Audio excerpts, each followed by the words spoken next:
আচ্ছা, এখানে একটি বট আইডি বলে একটা বিষয় এসেছে আমাদের আলোচনার মধ্যে, এটা একটু জানতে চাই যে আওয়ামী লীগের সময় আমরা যদি কোনো কথা বলতাম, আওয়ামী লীগের সমালোচনা করতাম, তাহলে শুধু সাংবাদিক না এবং অন্য যারা আছে যারা ভিন্ন রাজনৈতিক ধারায় বিশ্বাসী প্রত্যেককে গালিগালাজ করা হতো।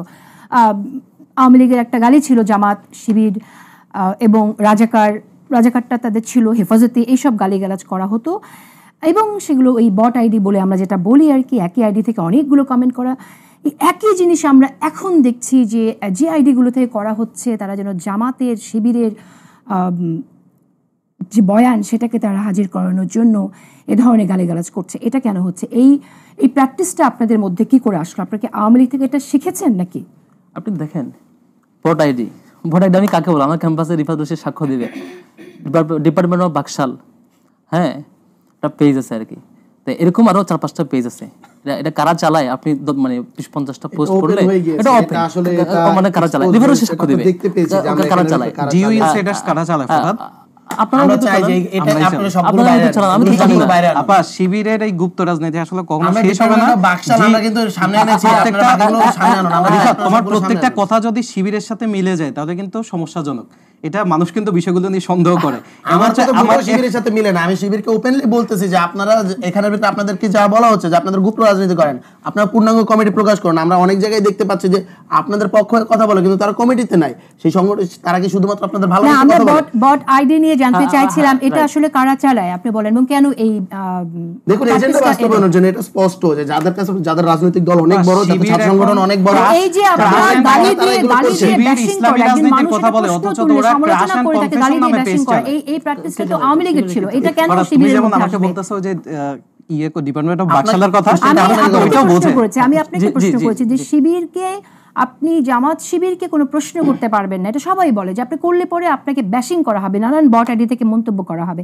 এটা কেন? এই অভিযোগটা কেন আসে ফরহাদ? জামাত শিবিরকে প্রশ্নের নাম যদি এমন হয়, আমি একটা ঘটনা বলি, এই যে চট্টগ্রাম কলেজে ঘটনা বললাম, তারপরে এই যে আরেকটা হয় যে আমাদের কমিটির ব্যাপারে বলছে, আমার কমিটির ব্যাপারে রিপ্লাইটা দিতে দিলে আমি ভালো হইতো।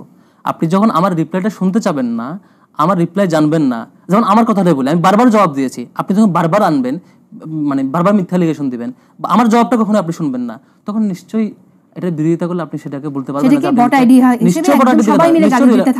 এটা যদি 1000 মানুষ 1000 আইডি থেকে বলে, সেটা তো বট আইডি না। আপনি মিথ্যার আশ্রয় দিবেন, আপনাকে 1000 কেন 1 কোটি মানুষ আপনাকে মানে এটা বিরোধিতা করবে।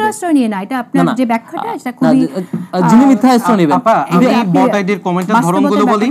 আমাদের বাড়িতে 251 ভোট আছে, এবার আমরা সবাই মিলে সিদ্ধান্ত নিয়েছি এই ভোটগুলো জামাতকে দিব। আমার পরিবারে 10 জন মানুষ আছে, আমরা সবাই মিলে সিদ্ধান্ত নিয়েছি। আমি আগে বিএনপি করতাম, আমাদের পরিবারের সবাই এবার জামাতকে ভোট দিব। এইটা হচ্ছে ফরাদ যদি না বুঝে বট আইডি, এই কমেন্ট আমি তাকে উদাহরণস্বরূপ বলে দিলাম। 29 একজন শুধু শাহেদ আলমের কমেন্ট বক্সের 29টি স্ক্রিনশট নিয়ে আমি পোস্ট করেছি, যেখানে প্রত্যেকটা প্রায় কমেন্ট সেম। আপনি আমার লাস্ট পোস্টটা দেখবেন, আজকে আপনি এটা আমার ফেসবুকের লাস্ট পোস্টটা দেখবেন, লাস্ট পোস্টে এরকম 150টা কমেন্ট আছে, 150টা কমেন্ট আছে, প্রত্যেকটা বট আইডি। কারা চালায় এগুলা? কেন আমাকে গালি দিল? এটা উত্তর দেন। দেখুন, বট আইডি নিয়ে আমি একটু বলতে চাই যে বট আইডি যে শুধুমাত্র শিবির বা হলো গিয়ে আওয়ামী লীগ করতো আমরা বলতে চাই না। বাংলাদেশের প্রায় প্রত্যেকটি রাজনৈতিক দল, আমি ছাত্র দল নিয়েও যখন সমালোচনা করি, সেখানের ভিতরে বট আইডি এসে গালি দেয়। আসলে বট এখন সবাই চালায়, আওয়ামী লীগ এটা শিখিয়ে দিয়ে গিয়েছে, এখন প্রত্যেকে আসলে স্ট্র্যাটেজিটা অ্যাপ্লাই করে, এটা সত্য। এখন পর্যন্ত আমরা কখনো এই জিনিসটা করব না। আমরা ব্যক্তিগতভাবে একটা জিনিস স্পষ্ট করে দিতে চাই, মানুষের যে সেলফ ডিগনিটিকে আঘাত আমরা কখনোই করব না। সেলফ ডিগনিটি আঘাত করে কখনো আসলে রাজনীতি দাঁড়ায় না। আওয়ামী লীগ আসলে এটার স্পষ্টভাবে দেখিয়ে দিয়েছে, আওয়ামী লীগ আসলে আমাদের সামনে বড় উদাহরণ রেখে দিয়েছে। এটা আসলে স্পষ্ট খুবভাবে। আমরা ব্যক্তিগত আক্রমণ করব, মানুষকে গালি দিব এবং ন্যারেটিভ তৈরির চেষ্টা করব, এটা আসলে খায় না মানুষ, দেখে গিয়েছে।